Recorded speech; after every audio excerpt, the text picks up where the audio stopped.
ধ্বনি সবে তো শোনা যায় আমার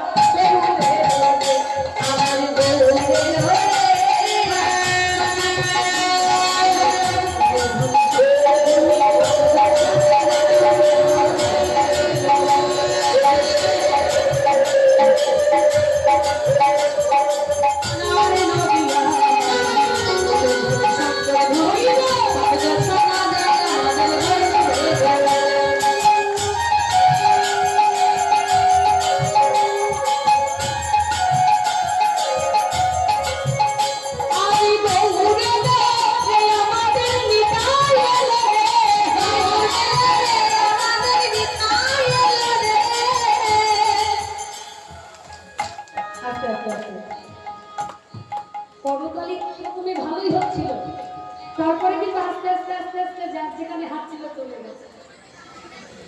এই কীর্তনটা শুধু আমার নয়, এই কীর্তনটা শুধু কমিটির কীর্তন নয়, এই কীর্তনটা আপনাদের সকলের। আনন্দ করুন সবাই মিলে। এমন দিন আর হবে কিনা জানি না, হরি বল। এমন দিন আর সবার ভাগ্যে হয় না গো। অনেক ভাগ্যের ফলে বৈষ্ণব আসিয়া মিলে এই হরিবাসনে এসে কেউ যদি দুটি বাহু তুলে একবার হরি বলে, মনুষ্য কুলে তার জন্ম ধন্য হয়ে যায়। হরি বল। আর আস্তে আস্তে আস্তে আস্তে আর একটা আনন্দের কথা, আপনাদের এই মহতি হরিবাসরে লগাই থেকে আমার অনেক কাকা বাবুরা এসেছে, জেঠুরা এসেছে, তাদের চরণে আমার প্রণাম। আজকে তাদের জন্যই আমি এখানে আসতে পারলাম। হরে কৃষ্ণ। তাই সবাই মিলে দুটি বাহু তুলে করতালি দিয়ে বলো,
ধন্য